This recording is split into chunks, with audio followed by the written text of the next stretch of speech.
make sure what I do as a professional athlete in and outside the ring is acceptable to my family and my friends, and I want to uphold the Hart reputation as being a true professional. The arena falls silent as a figure plummets from the rafters. This tragic moment would forever change professional wrestling. Owen Hart, beloved for his athleticism and charisma, left an indelible mark on the industry. In this video, we'll explore Owen's remarkable life and career. Through interviews with family, friends, and fellow wrestlers, we'll uncover the man behind the high-flying moves and winning smile. We'll examine his unique qualities that made him a fan favorite. Our journey will take us from Owen's early days to his rise as a WWE superstar, revealing the lasting impact of a wrestler gone too soon. As Bret Hart said, Owen was the best of all of us. May 23rd, 1999, Kemper Arena in Kansas City, Missouri buzzed with anticipation.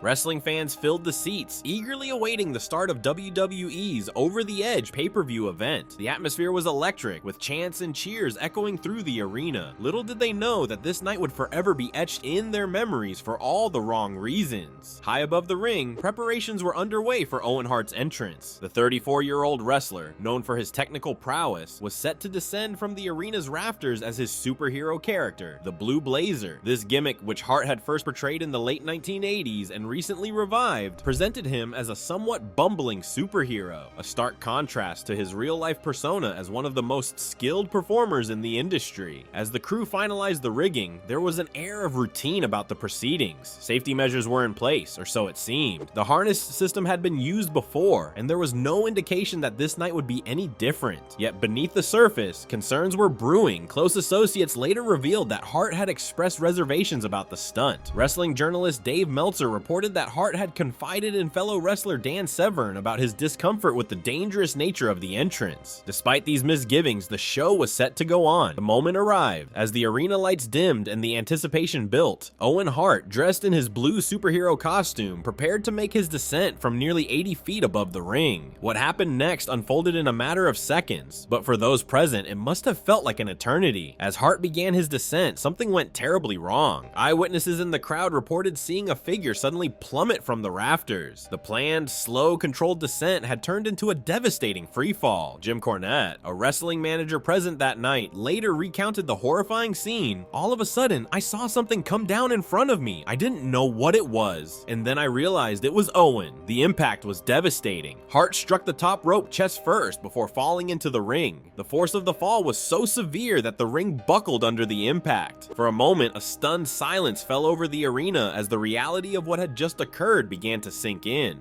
In those crucial moments following the fall, confusion reigned. Many in the audience, accustomed to the theatrical nature of professional wrestling, initially believed the fall was part of the show. However, as medical staff rushed to the ring and the gravity of the situation became apparent, shock and disbelief swept through the arena. In the ring, medical personnel worked frantically to save Hart's life. Despite their efforts, the injuries he sustained were too severe. Owen Hart was pronounced dead shortly after arriving at the hospital. The wrestling world had lost one of its brightest stars in the most tragic of circumstances. As the wrestling world reeled from the shocking loss of Owen Hart, investigators focused on the equipment that failed him. The quick release mechanism in Hart's harness became the center of an investigation that uncovered technical failures, human error, and systemic issues within the industry. The harness system was designed for a controlled descent, allowing Hart to detach once he reached the ring. In reality, it proved far more dangerous. The quick release mechanism, intended to activate only when Hart was safely positioned, triggered prematurely while he was still suspended high above the ring.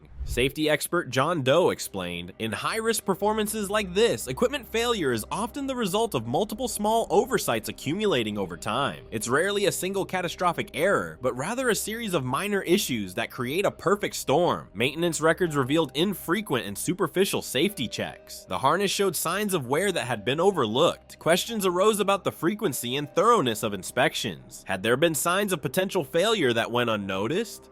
Human factors also played a role. Technicians responsible for rigging the harness lacked proper training. Time pressures and the chaotic nature of live events contributed to oversights. These issues pointed to broader problems in WWE's safety culture. The official investigation revealed a design flaw in the quick release mechanism, making it susceptible to accidental triggering. This flaw, combined with the lack of secondary safety measures like backup systems or safety nets, directly caused Hart's fatal fall. Systemic issues within WWE WWE contributed to the tragedy. The pressure to create spectacular entrances pushed safety boundaries. Insufficient risk assessment and inadequate safety protocols were endemic. Jim Ross, longtime WWE commentator, later reflected, "In hindsight, we were all caught up in the spectacle. We never imagined something like this could happen. It was a wake-up call for the entire industry." The accident exposed deeper problems in the wrestling industry's approach to performer safety. It highlighted the need for standardized safety protocols, regular equipment inspections, and comprehensive risk assessments. As the investigation concluded, it became clear that preventing future tragedies would require a fundamental shift in WWE's safety culture. The focus needed to move from spectacle to safety, addressing the systemic issues that had contributed to this tragic event. The investigation was no longer just about a faulty harness or a single night gone wrong. It revealed a complex web of technical failures, human error, and industry-wide safety shortcomings that would need to be addressed to prevent future tragedy. In 1999, WWE's approach to high-risk stunts was alarmingly casual. The decision to approve Hart's dangerous entrance came from a place of complacency, born from successfully executing similar stunts in the past. There was a prevailing attitude that the show must go on, regardless of the potential risks involved. This cavalier approach to performer safety was evident in the lack of adequate measures and redundancies surrounding Hart's stunt. The single harness system, with its unreliable quick-release mechanism, was the only thing standing between Hart and disaster. In hindsight, the absence of a backup safety system seems not just negligent, but reckless. WWE's immediate response to the accident during the pay-per-view event was equally troubling. As medical personnel rushed to Hart's aid, the company faced a crucial decision. Should the show continue? In a move that would later draw intense criticism, WWE chose to proceed with the event. Jim Ross, the lead commentator that night, found himself in the unenviable position of having to address the audience while details were still unclear. His words, delivered with a mix of professionalism and barely concealed distress, have become etched in wrestling history. Ladies and gentlemen, Owen Hart is being attended to by medical personnel inside the ring. This is not part of the entertainment tonight. This is as real can be here. The decision to continue the event after Hart's fall remains one of the most controversial aspects of the tragedy. WWE officials, including Vince McMahon, defended the choice as a necessary measure to prevent potential panic among the live audience. However, many viewed it as a callous prioritization of business over basic human decency. In the days and weeks following the accident, WWE's public relations strategy came under intense scrutiny. The company's initial statements were seen as inadequate and evasive, failing to fully acknowledge the gravity of what had occurred or accept responsibility for the failures that led to Hart's death.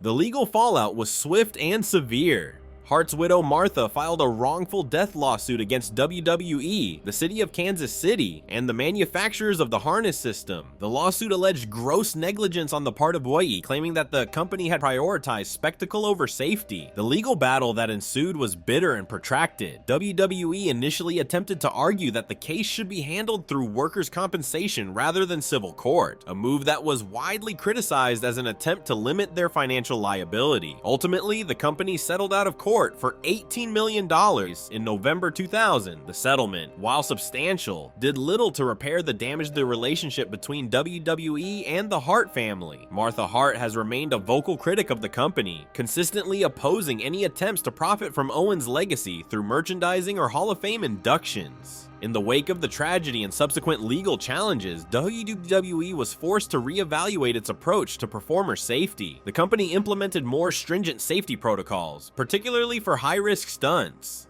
Regular safety audits became standard practice, and performers were given more agency to voice concerns about potentially dangerous situations. However, critics argue that these changes, while positive, came too late. The tragedy of Owen Hart's death had already exposed the systemic issues within the industry, where the pursuit of entertainment value often came at the expense of performer safety. The long-term impact of Hart's death on WWE's corporate culture has been significant. The incident served as a wake-up call, not just for WWE, but for the entire professional wrestling industry. It sparked a broader conversation about the responsibilities of entertainment companies towards their performers and the ethical implications of high-risk stunts for the sake of spectacle. The shockwaves of Owen Hart's tragic fall reverberated far beyond that fateful night in Kansas City. As the wrestling world grappled with the loss of one of its brightest stars, a seismic shift in attitudes towards performer safety began to take shape. The immediate aftermath was a whirlwind of grief, anger, and confusion. In locker rooms across the country, wrestlers struggled to process the news. Chris Jericho, who had worked closely with Hart, recalled, "Owen was the heart and soul of our locker room. His loss left a void that could never truly be filled." This sentiment was echoed throughout the industry, with performers expressing their sorrow and disbelief. Fans were left reeling, with wrestling message boards buzzing with discussions about the accident. The incident shattered the illusion of invincibility surrounding wrestling's larger-than-life characters. As the initial shock subsided, a division emerged within the wrestling community. Some blamed WB, arguing that the pursuit of spectacle had gone too far. Others viewed it as a tragic accident. This divide fueled debates about responsibility in the entertainment industry. WWE's reputation suffered significantly. The decision to continue the pay-per-view event after Hart's fall was widely criticized as callous. In response, WWE began implementing stricter safety protocols. High-risk stunts were re-evaluated, regular safety audits became standard, and performers were given more agency to voice concerns. The Owen Hart Foundation, established by his widow Martha, became a significant tribute to Owen's legacy. It aims to provide opportunities for hardworking people who have limited resources and face obstacles to success, standing as a testament to Owen's generous spirit. The tragedy sparked a cultural shift in wrestling regarding safety. Independent promotions and international companies reassessed their standards. Rigorous equipment testing, mandatory safety training, and on-site medical staff became industry norms. However, the question remains, are these changes enough? While new protocols have improved safety, the culture of risk-taking persists. A recent study found that 87% of professional wrestlers still suffer at least one significant injury during their careers.